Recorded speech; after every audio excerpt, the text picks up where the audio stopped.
got so much motherfucking design on right now. Bring it down, bring it down, make it clap. I got 3 old guys, I'm the block with it.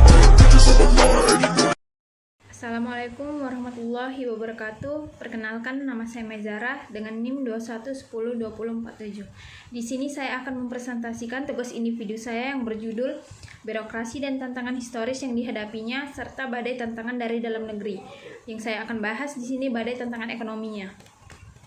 Topik pembahasan yang akan saya bahas adalah birokrasi, ekonomi, badai tantangan ekonomi, contoh tantangan ekonomi. Birokrasi di sini merupakan unsur yang paling penting dalam menciptakan pemerintahan yang baik. Hal ini disebabkan karena birokrasi adalah merupakan unsur pelaksana administrasi sebuah negara. Negara tidak akan bisa berjalan tanpa adanya pemerintah dan pemerintahan tidak akan berjalan jika tidak ada birokrasi di dalamnya. Oleh karena itu, birokrasi harus menjadi fokus pemerintah. Terlebih lagi, banyak sekali tantangan-tantangan yang harus birokrasi Indonesia akan hadapi seperti yang dikatakan oleh Mas'ud Said. Konsep birokrasi sendiri umumnya mengacu pada gagasan Maximilian Weber. Namun demikian, banyak yang mengembangkan konsep birokrasi arbol dari sudut yang berbeda. Secara etimologis, kata birokrasi berasal dari pita merah atau burokrati, burokraza, dan burokrati, yang berarti meja atau kantor. Istilah tersebut dimunculkan kembali oleh filosof Prancis Baron de Grimm atas catatan Vincent de Gournay. Kresi atau kratos sendiri menunjukkan aturan atau aturan.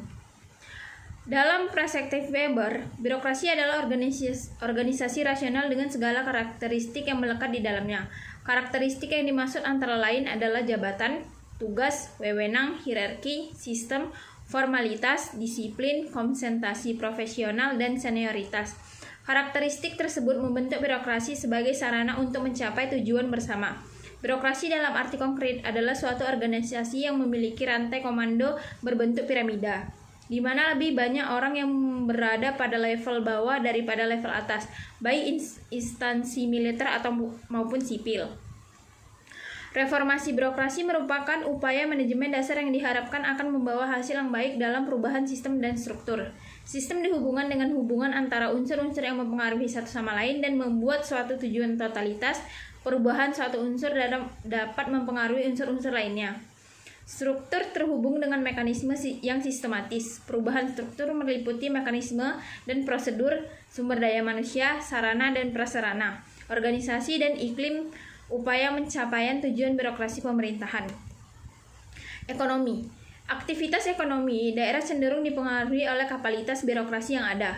Jika birokrasi menerapkan tata kelola pemerintah yang baik dan pelayanan publiknya berorientasi pada kesejahteraan publik, maka kecenderungannya aktivitas ekonomi di daerah tersebut akan berkembang sangat tinggi. Jika birokrasi kemudian dapat mendorong aktivitas ekonomi daerah melaju, maka pembangunan dan kesejahteraan publik relatif akan meningkat. Oleh karenanya, upaya reformasi birokrasi diyakini akan membentuk dampak turunan atau trickle down effect bagi kemajuan daerah. Reformasi birokrasi adalah penataan ulang secara terhadap dan sistematis dengan korek dan perfect atas fungsi utama pemerintah demi kelancaran pendayaan gunaan aparatur negara yang kualitasnya semakin meningkat dan kenyal, meliputi kelembagaan atau institusi yang efisien dengan tata laksana yang jelas atau transparan, diisi SDM yang profesional, mempunyai akuntabilitas tinggi kepada masyarakat, serta menghasilkan pelayanan publik yang prima. Hasil analisis menunjukkan bahwa reformasi birokrasi relatif berperan positif dan signifikan terhadap progres ekonomi daerah. Dari ketiga komponen reformasi birokrasi yang dinilai, 2 diantaranya adalah variabel AKIP dan pelayanan publik, memberikan dampak secara statistik positif dan signifikan terhadap penambahan nilai PAD. Dan setiap peningkatan PAD tersebut secara statistik positif signifikan mempengaruhi pertumbuhan ekonomi daerah sebesar 1,1%. Badai tantangan ekonomi. Tantangan ekonomi di mana birokrasi dihadapkan pada perdagangan bebas dan birokrasi dituntut untuk bisa mempengaruhi segala kebutuhan pokok masyarakat yang terus bertambah namun tidak ikuti dengan stok yang cukup atau meningkat. Yang mau tidak mau pemerintah harus melakukan impor guna memenuhi kebutuhan masyarakat yang terus meningkat seperti beras, kedelai, bahkan garam. Pemerintah telah memetakan strategi dan langkah prioritas yang akan diambil guna menghadapi tantangan di tahun depan, baik dari sisi internal maupun eksternal.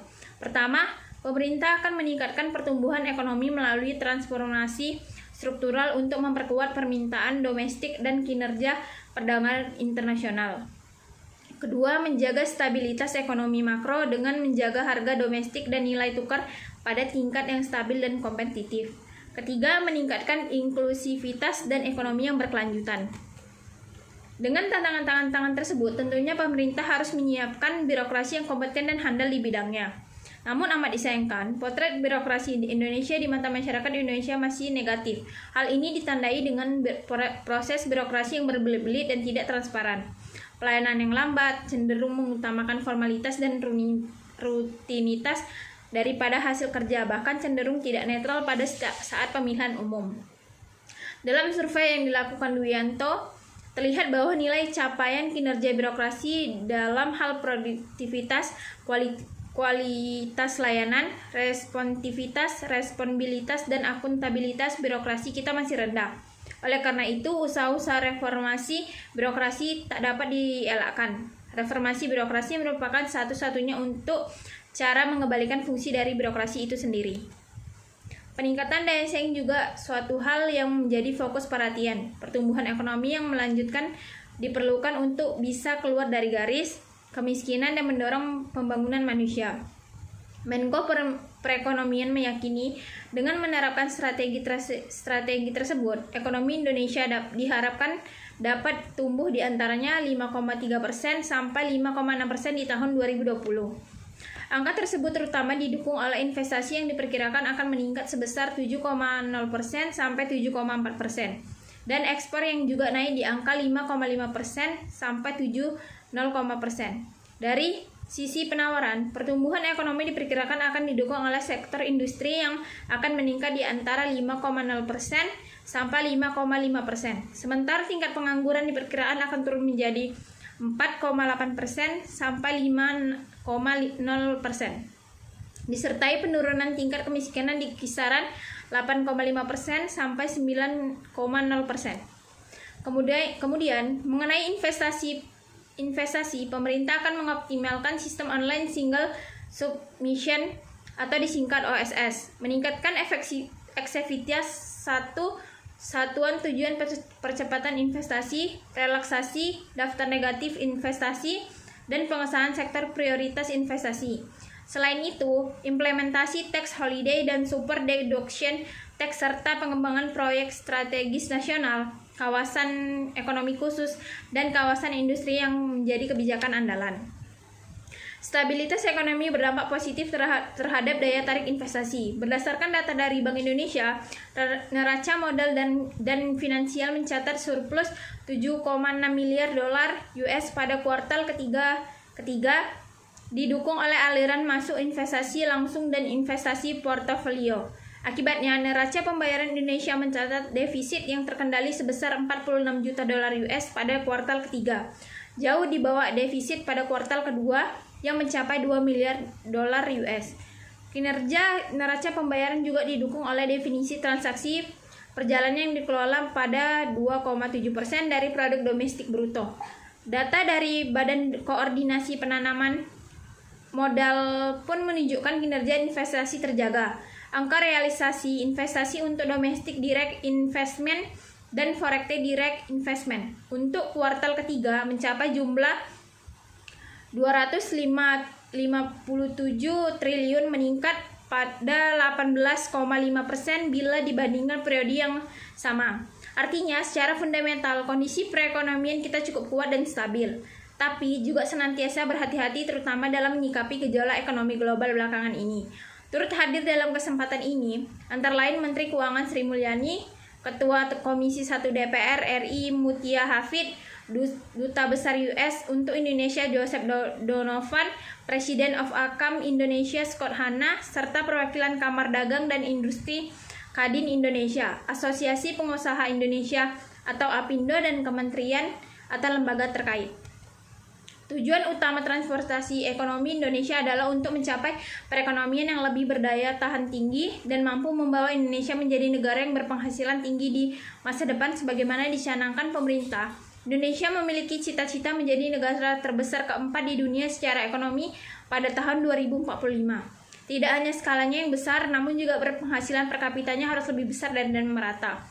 Tentunya tidak untuk menunjukkan hal tersebut, perekonomian ini harus didukung infrastruktur yang memadai, sumber daya yang berkualitas, mampu menyerap perkembangan teknologi yang cepat, tata ruang lahan yang layak, dan tentunya juga dukungan kebijakan dari sisi ekonomi, politik, dan hukum.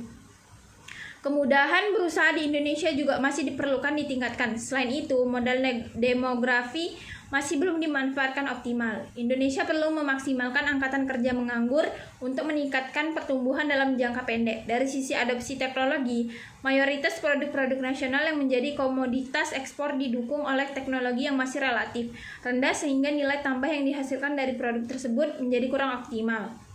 Selain isu domestik, yang menjadi tantangan juga datang dari eksternal seperti pandemi COVID-19.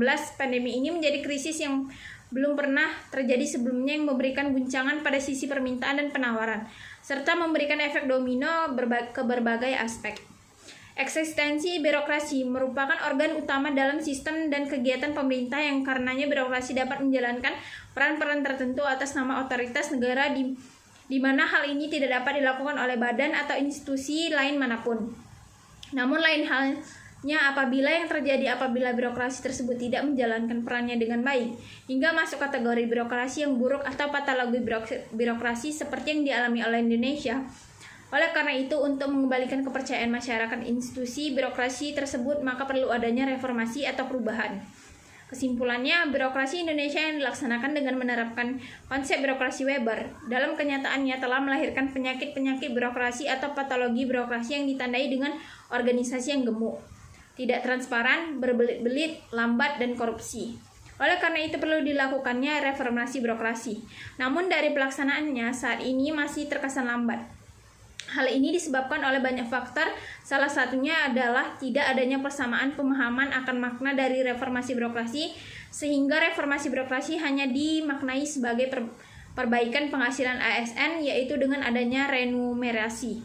Reformasi birokrasi dilaksanakan langsung dalam skala yang luas namun tidak diimbangi oleh kemampuan dari para pembaru, sampai dengan kebijakan reformasi birokrasi yang selalu menganggap bahwa pimpinan pasti pro dengan agenda reformasi birokrasi, padahal tidak. Untuk mengubah dan memperbaiki tatanan birokrasi, pelayanan yang terkesan lambat, berbelit-belit, dan diskriminatif menuju ke arah pemerintah yang baik. Diperlukan keseriusan dan upaya konkret dari pemerintah untuk melakukan reformasi dalam bidang pelayanan publik. Reformasi pelayanan publik adalah perubahan sistematis, menyeluruh, dan berkesinambungan agar kinerja sektor publik semakin baik. Reformasi sektor publik bukan saja mencakup unsur organisasi dan manajemen, tapi juga sumber daya manusia. Resesi ekonomi secara sederhana dapat diartikan sebagai suatu kondisi di mana perekonomian suatu negara sedang memburuk yang terlihat dari produk domestik bruto atau PDB yang negatif, pengangguran meningkat, maupun pertumbuhan ekonomi real bernilai negatif selama 2 kuartal berturut-turut. Baiklah, sekian presentasi dari saya. Terima kasih. Wassalamualaikum warahmatullahi wabarakatuh.